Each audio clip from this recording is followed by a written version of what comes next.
Aloha. Boy, it's great to be back. Thank you. Thank all of you for making this happen, for having us come back, for helping the research, the things that we do. But thank you very much. 22 and a half years ago, I was on an expedition ship in Alaska, and I was the National Geographic guy. And the naturalists on board had a friendly dolphin story. And lots of people told me stories about whales and dolphins, some more grounded in reality than others. But this was a story about a friendly dolphin in Alaska, and the naturalist had gone and found it, and it seemed like it wanted to be her friend, so she took her clothes off and jumped in the water in Haines, Alaska, and swam with it. And so I'm listening to the story, and probably I looked a little confused. So she brought out pictures. And there were the pictures, stripped down to her skivvies in 45-degree water, jumping in and swimming with a dolphin in Haines, Alaska. Two things were really clear. It was a real story, and this woman was completely crazy in all the best ways, so I married her.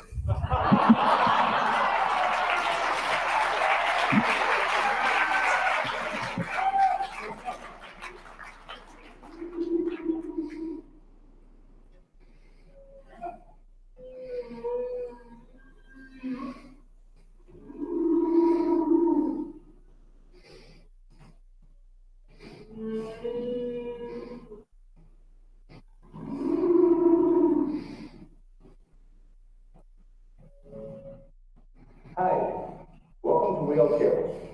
For the last 44 years, I've been working with whales, taking their pictures, and telling their stories. We are now well past the time when we just saw whales in museums. We head out and meet them in their world, in Hawaii, in Alaska, and around the world with whale watching.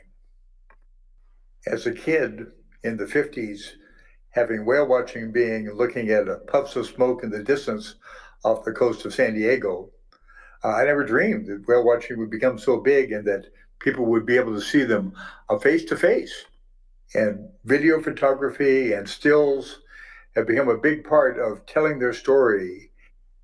Whales are just a great subject for photography, whether it's with your phone telling the story of your day of whale watching, whether it's using whales as a subject for art, these magnificent giant animals and the things that they do. Or in my case, trying to tell the story as an editorial photographer, mostly for National Geographic. The story has changed so much over time, but it didn't start with pictures like these. And I had no plan to do this for a career. It was all my father's fault.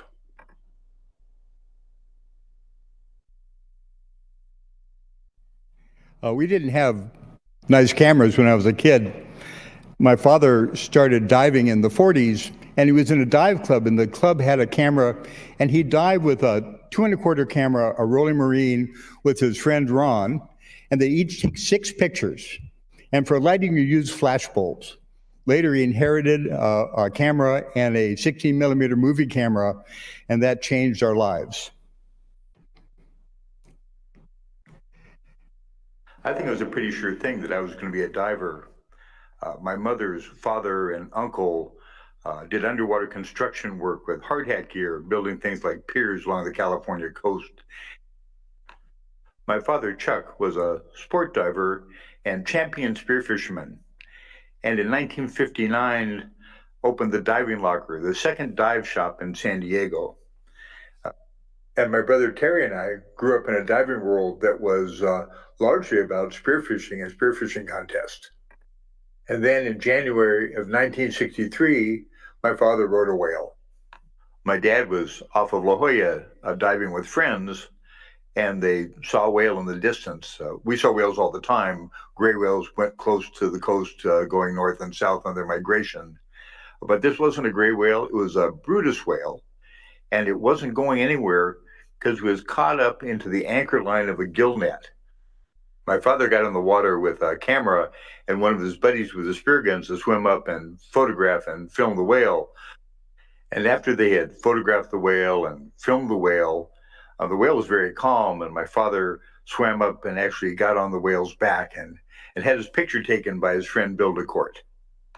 They took their pictures to Rolla Williams, a sports editor at the San Diego Union, and he was someone you'd take a picture of a big fish or a big lobster to. It was good advertising for the dive shop, but the pictures were really popular. They ran in the San Diego Union and across the country. And it probably would have stopped right there, except they had movies. They had 16 millimeter movies, which was a big deal at the time. They took that film, they sent it to New York and to a production company called Goodson Todman Productions. And one of their shows was To Tell the Truth. Three people came on telling a wild story. One of them was telling the truth. My father went to New York. He was the guy on To Tell the Truth, telling the real story. And in the audience, in the TV audience, was Bates Littlehales. He was the underwater guy for National Geographic in the 50s and 60s. He looked up my father. He'd been thinking about doing whales underwater, and my father was a whale expert. He'd seen one.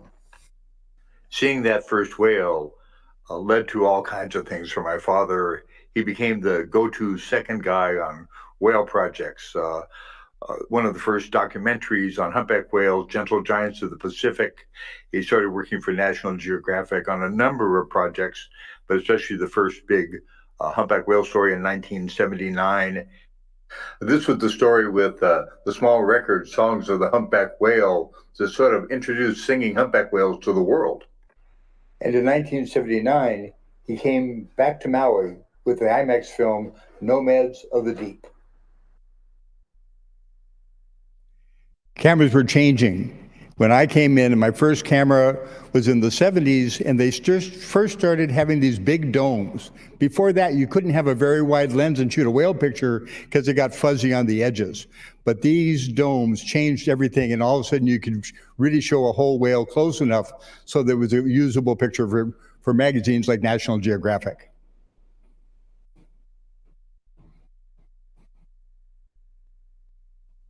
Working around the diving locker and my father and people like Bates Littlehales, you couldn't help but become interested in photography. When I was going out with Bates and my dad, usually driving small boats and pulling anchors, once in a while he'd let me borrow a camera and take a picture. And at the end, I got to I was teaching diving, scuba diving, to geographic photographers and writers in San Diego. So I was teaching scuba diving and running a dive shop in San Diego when one of my students, Jonathan Blair, invited me to come for 3 months to the Northwest Hawaiian chain to be an assistant on a story for National Geographic.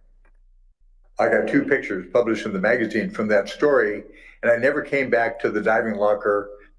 I was going to try and make a living with a camera. I took all kinds of oddball jobs, photographing science in the oil industry, got a few pictures published in National Geographic, but it was about 3 years before things started to really make sense for me. The first proposal I sent in that was accepted by National Geographic was to do sharks and shark research. And then I met Dr. Jim Darling and a whale named Frank. The first whale picture I shot that became popular was of my father with a humpback whale as we were shooting the IMAX film Nomads of the Deep in 1979 off of Lahaina. Most of the whales we were filming were curious whales, whales that came up to us, whales we called friendlies. And then on March 10th, 1979, we were called over by Dr. Jim Darling to photograph Frank. We drifted over at Slick and looked down and saw something. And sure enough, it was a whale. And at that point, we realized that, oh my, I mean, these singers are diving as if they're going to go down to the bottom, but they get, 10, 30, 40 feet below the surface and just stop. And with the visibility there, being double that, you could especially if it was a lighter colored singer or it had white on the flippers, you could see it from the boat. You guys were in the neighborhood and were able to come over and film it. And that just changed everything. All of a sudden, we weren't just recording songs and trying to understand what they were doing when they were singing. We could actually locate and watch and film and study the individual that was doing the singing and realize that we could actually learn something here. And that led to me changing my PhD from studying gray whales to humpback whales, and just a whole bunch of other things happened. Was it, both sexes with some, males and females, or was it just males? And realization that we could go out and actually find these animals on a daily basis. And then, with your abilities to get down there and take photographs of them, the objective in 1980 was simply to find as many singers as we could find and take as many photographs as we could of their underside and determine whether they were males or females.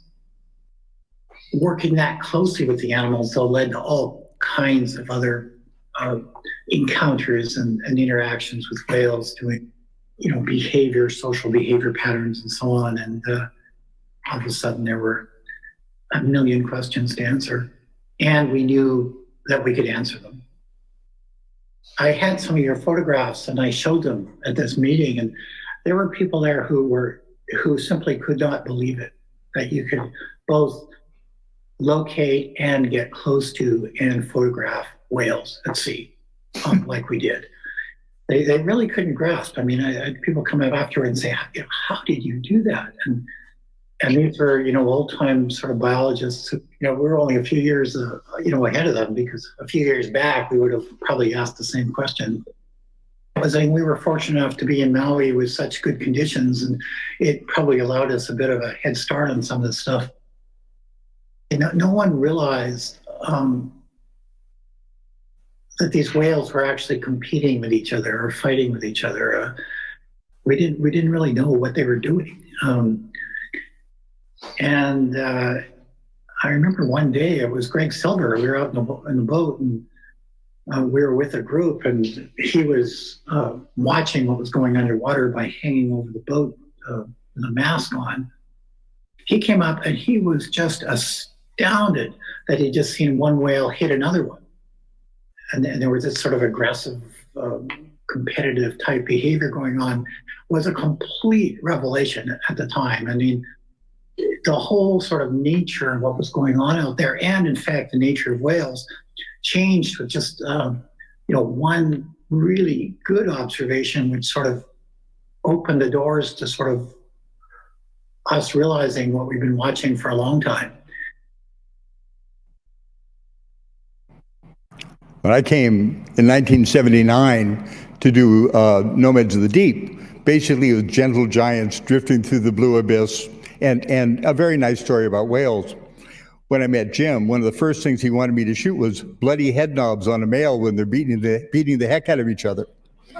And being a wise cracker at the time, I said, it doesn't sound like gentle giants to me. And I'll never forget, he said, well, they're not always, but if you don't appreciate them for what they really are, you don't appreciate them. And you won't make good decisions about them.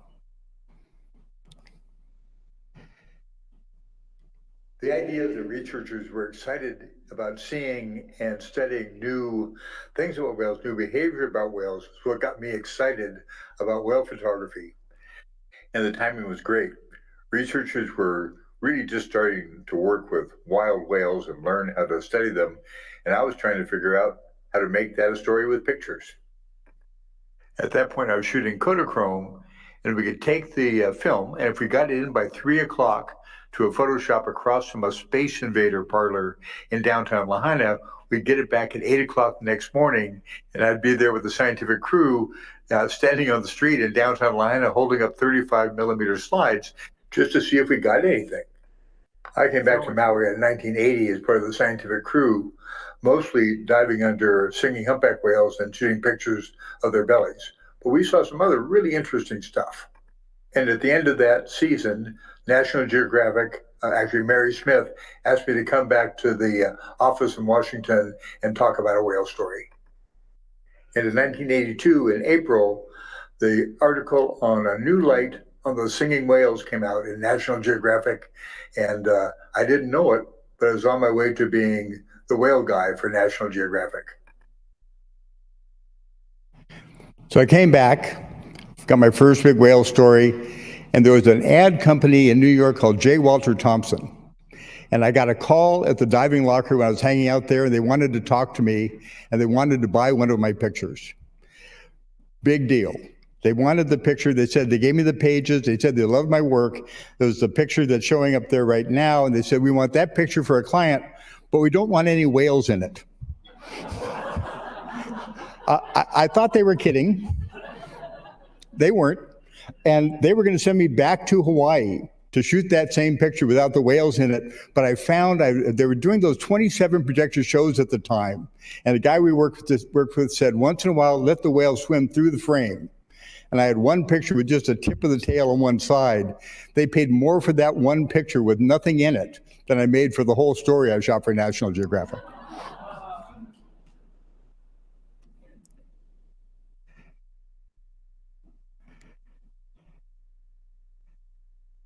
I was going to cover research stories on whales and dolphins for the magazine for the next 27 years. It was a wonderful, wonderful job. But in my world, in the world of whale research, I wasn't the whale guy. I was doing stories about the whale guys and men and women who did research on whales and dolphins and spent years for my weeks in looking and living with the animals and trying to know them better. And it was a great, great group to work with. Inspirational people doing what jobs that were thought to be impossible back in the 70s, learning about the lives of wild whales and dolphins. Especially memorable was work done with Dr. Ken Norris after he retired from UC Santa Cruz. We did stories on dolphins and a story on belugas in the high Arctic. And they were interesting people to work with. So I was a freediving photographer from San Diego and had done my first big story on whales in Hawaii. The water's nice and warm. It's a beautiful place to work. So the next assignment I got from National Geographic was to do krill in very, very cold water. Most of the animals we were working with were very, very small, shrimp-like critters, and most of the work was done in southern Chile or Antarctica. So I was learning a lot. But luckily, part of the krill story was going to be in killer whale country in Vancouver Island. And it was going to be a way to get a first look and a chance to maybe shoot a killer whale story for the magazine. This led to my second whale story, The Whales Called Killer, working with Mike Bigg and John Ford. And it was going to lead to my next whale story. I just didn't know it. Narwhal, unicorn of the Arctic seas, and getting me a kid from the beaches of San Diego, an introduction to a whole different world.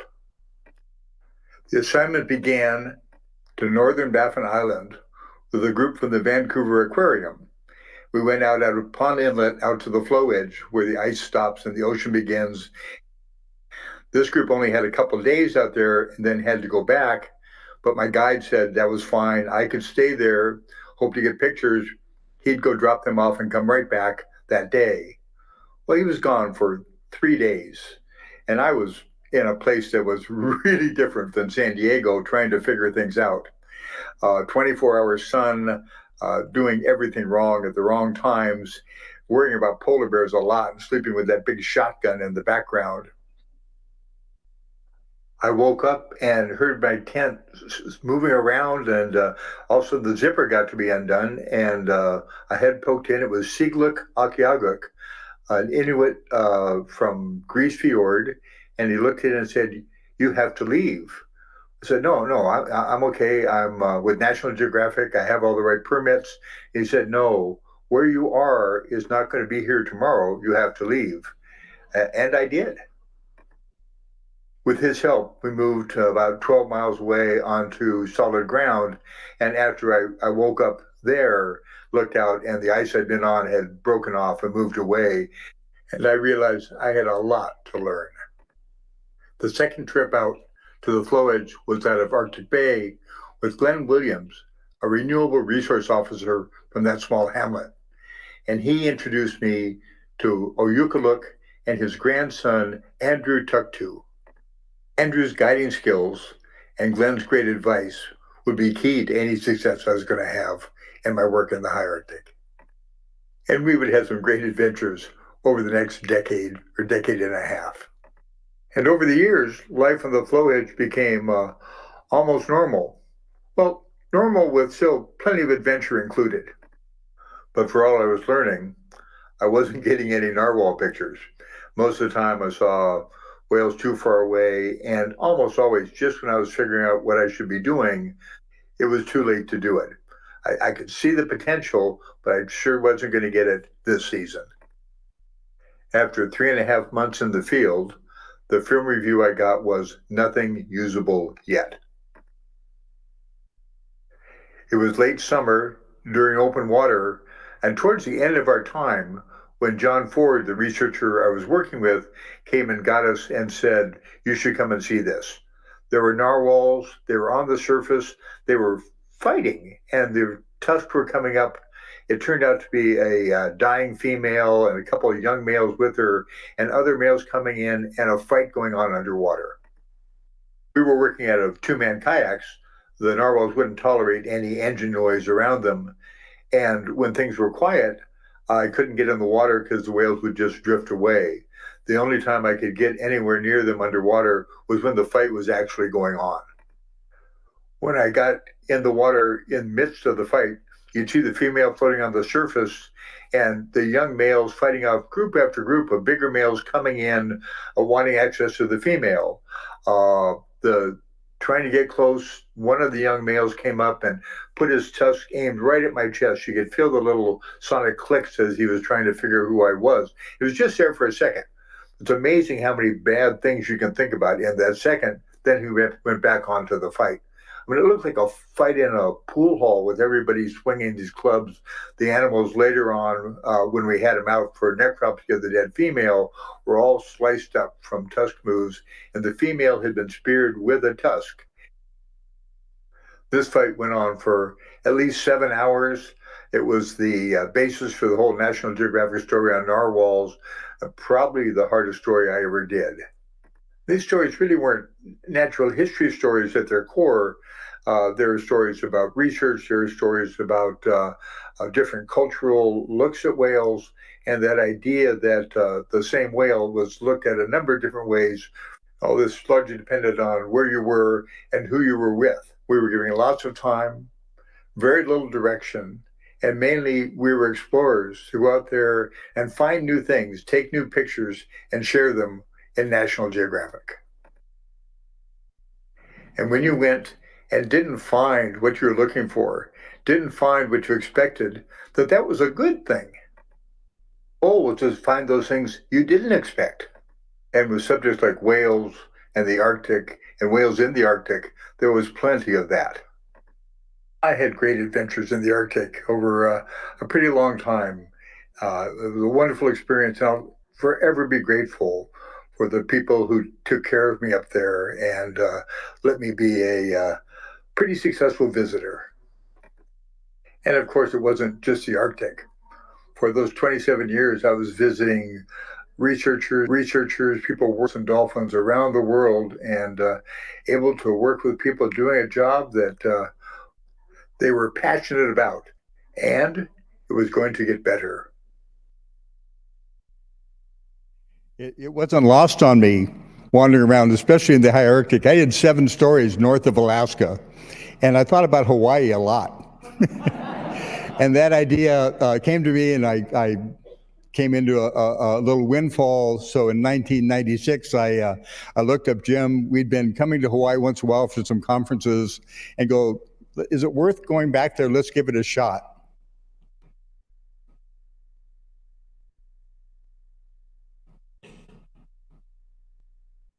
Really, here we go.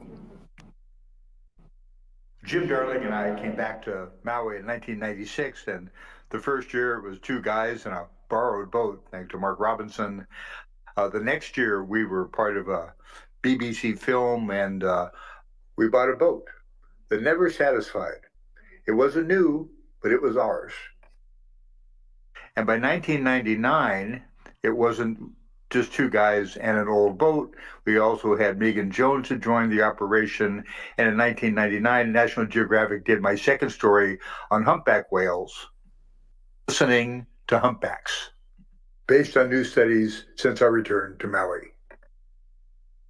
It became clear at that time that if we were to continue and do the things we hope to do, we needed a more straightforward nonprofit status in the United States. And so in 2001, Jim Darling, Megan Jones, and Flip Nicklin, that's me, and an old boat called Never Satisfied became Whale Trust. And sharing our story with the community and asking for their support was going to become a big part of Whale Trust. We came back to Maui in the mid-90s. I was still shooting film, but the cameras were much better. We had autofocus and auto exposure and automatic bracketing, so your percentage of pictures that worked out was much better. And there were a lot more whales. And the star of 1998 was a whale we just called the Friendly Singer.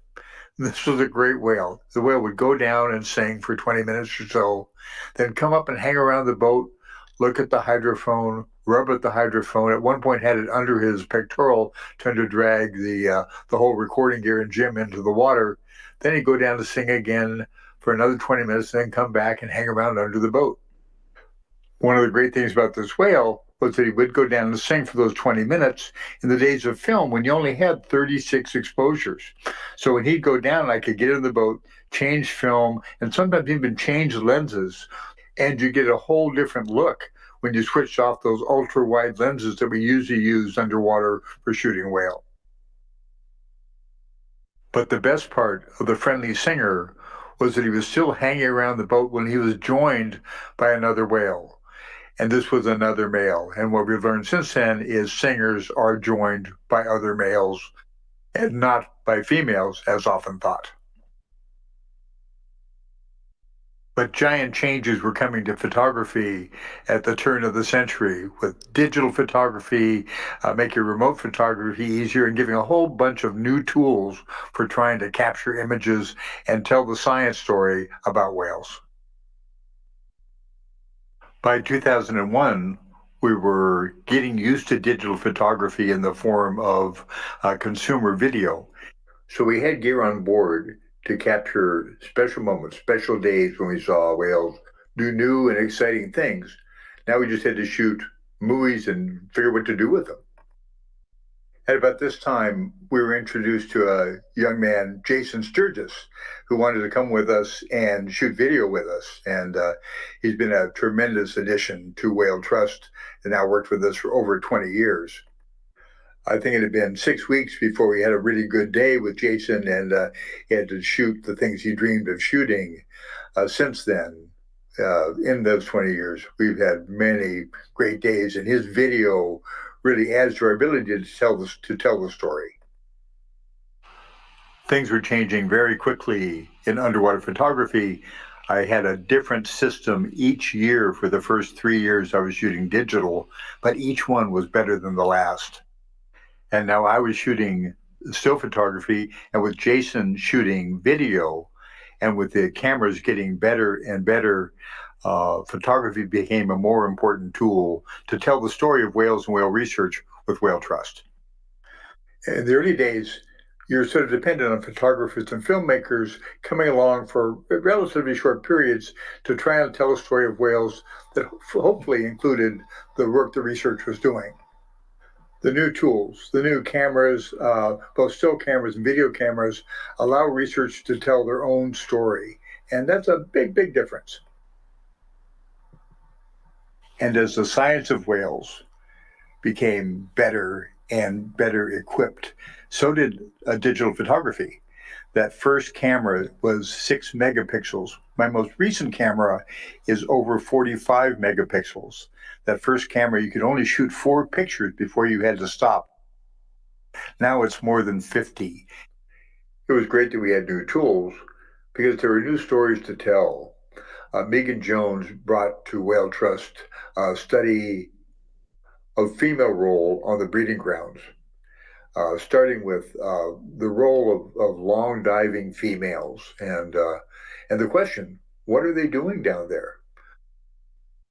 This led to the story in National Geographic magazine in 2007 titled appropriately, What Are They Doing Down There?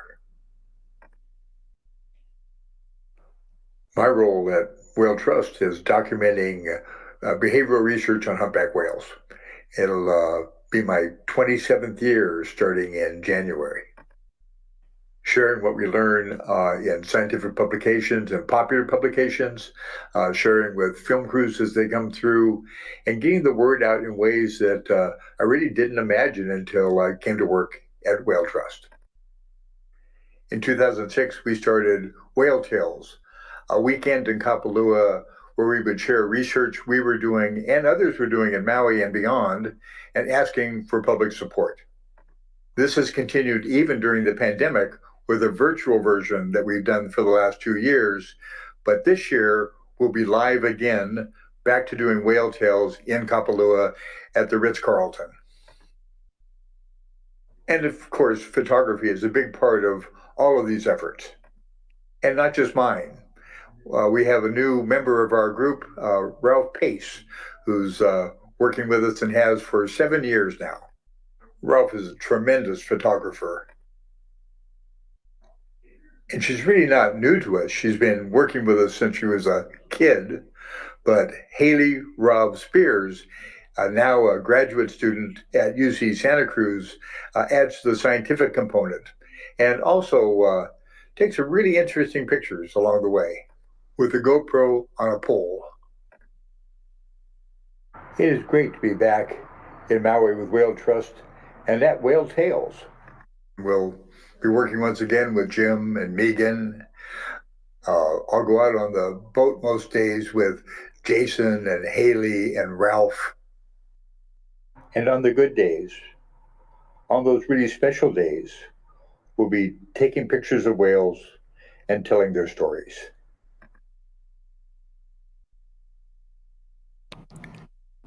Last year, it was great to be back, and every year has something special. Early on, we had this little calf that swam around the boat. Mom didn't seem to care at all, and it was blowing bubbles in ways you don't usually expect. We also had a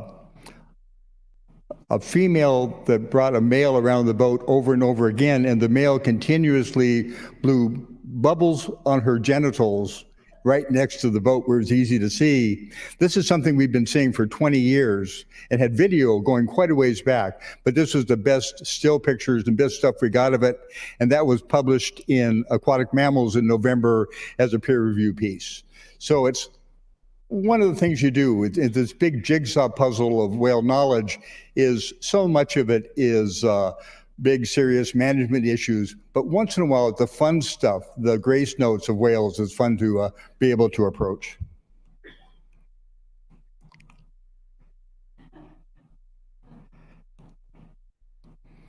And in 1963, after my father had filmed a whale and photographed a whale and sat on a whale, he free dived down to take the line off the tail of a whale.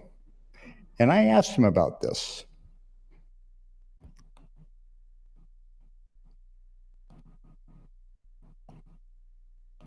On the last dive, when we cut the whale free, it was just, I think the whale was as excited as I was. And the whale could swim away, and we just on the surface and saw him dive, and then all of a sudden he came to the surface and spouted and was going away, and I felt we did something good. Thanks, Dad.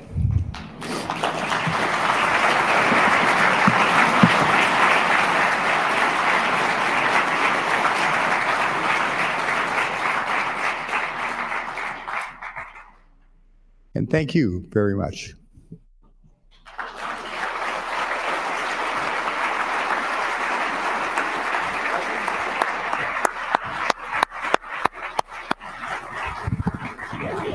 Okay, we have time for some questions here. We have a couple microphones set up. I can't see them, but I think they're there. Yeah, Emma's right there by one. And here's 3 more, so.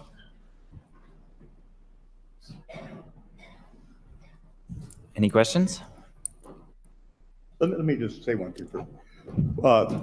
This presentation was also presented as a photo presentation, and before my father passed away. And he couldn't come to the event, but we had a virtual presentation. At that point, he could only stay awake about 2 hours a day, but he and Roz watched the show, and I talked to him afterwards, and it chokes me up a little bit.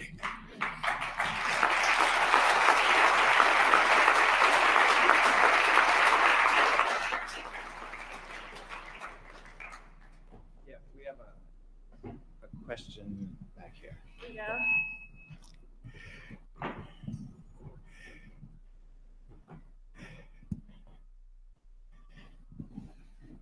Hi, so much thanks for everything that you're doing. A boat captain told me recently that they are finding that female whales are singing. Is that true? She said she heard that female captains were telling her that female whales were singing. Is that true? We've never heard of a female whale singing song, and song has a definition to it. Females certainly vocalize and make noises too. So if you heard a female next to the boat making some noises, that wouldn't be unusual. We've never heard of it actually being song.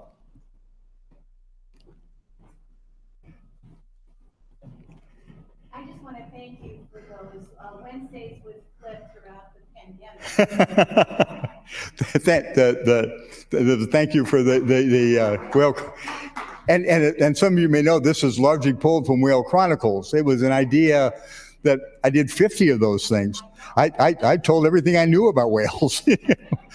The good thing is we're finding new stuff all the time. Thanks, folks. Thank you very much.